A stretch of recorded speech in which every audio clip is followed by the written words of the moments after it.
Est-il normal que Serge Alain Autour s'inquiète sur le devenu de l'APC après l'intimidation de M. Molinex il y a plus de 2 mois?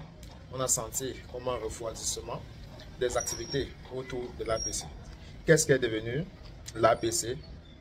Quel est son dernier communiqué? Qui sont les nouveaux adhérents? C'est autant de questions que l'opinion se pose.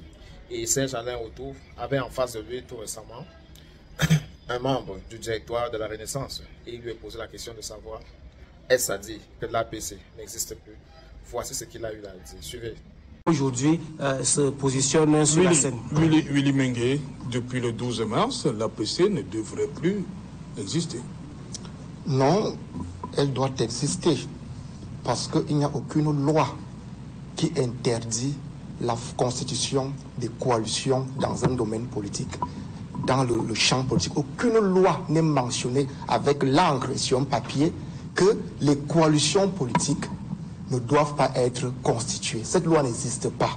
Si elle existait, alors nous sommes légalistes et républicains, on devait suivre cette piste.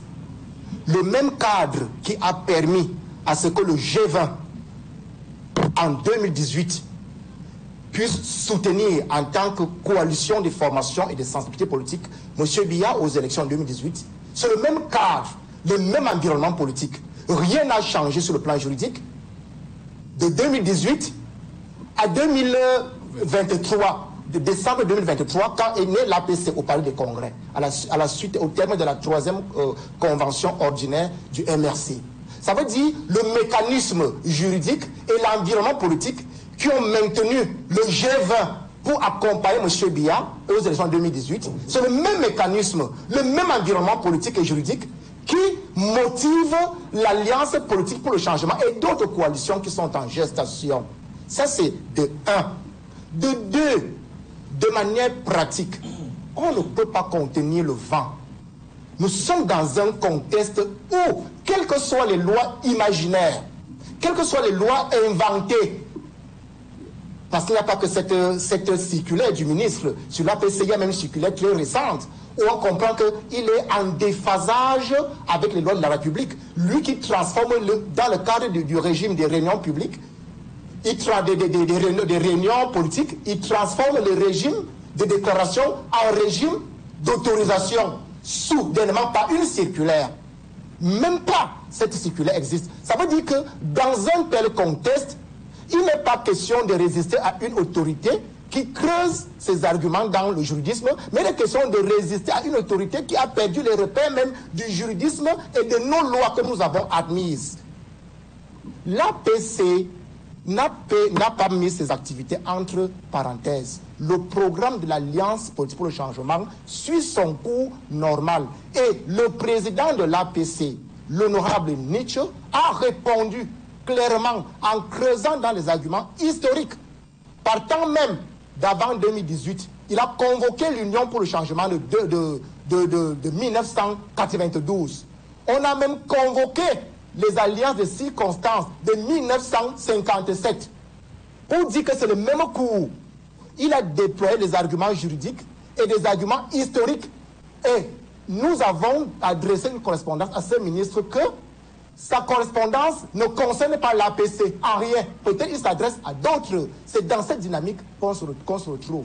Je voudrais dire ici, parce que les Camerounais nous suivent, qu'à chaque fois qu'il faut convoquer les élections de 2020, c'est la ruse du démon. Voici la réponse de l'APC au lendemain de la lettre de Paul Atanga Nché.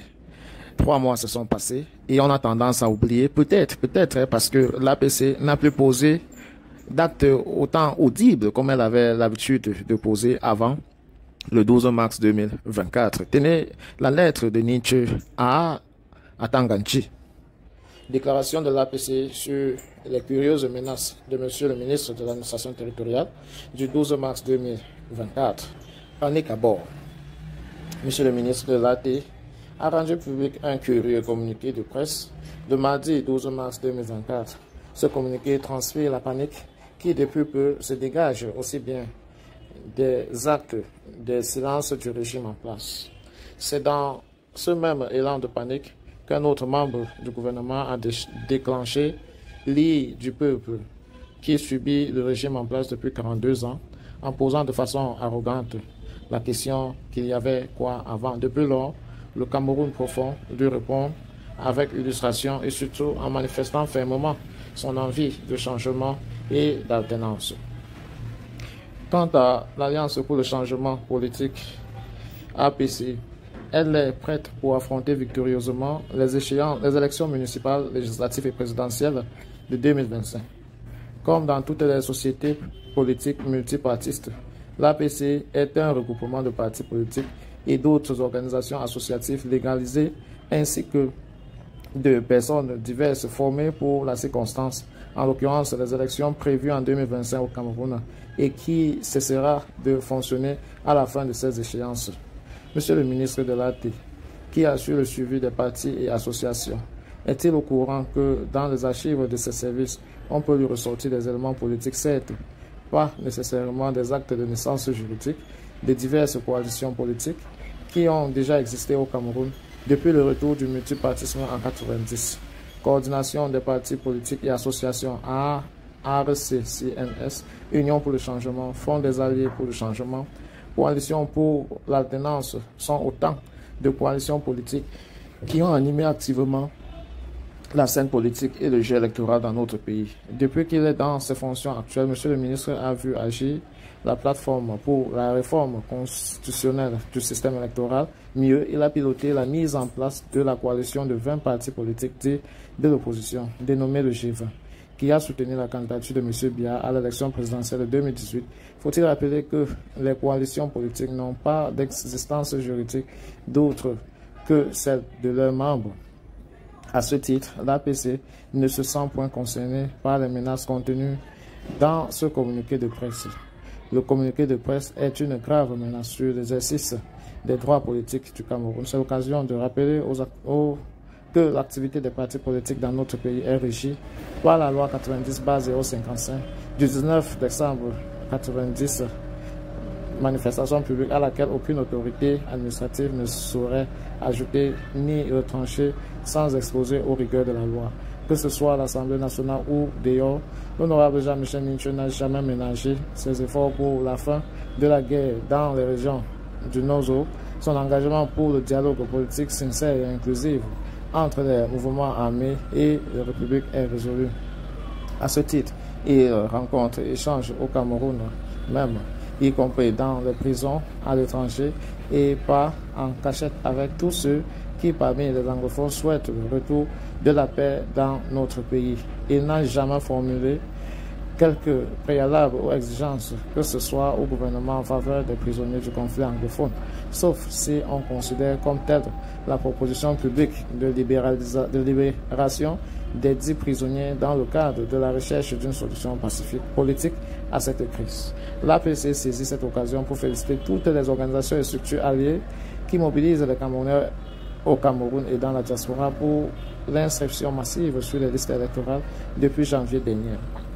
Elle leur demande de redoubler d'ardeur dans la mobilisation et rappelle que pour protéger les victoires futures des fraudes électorales sauvages d'habituel, les Camerounais devront voter massivement le changement et l'alternance, c'est-à-dire pour le candidat de l'APC à l'élection présidentielle d'octobre 2025. Et avant.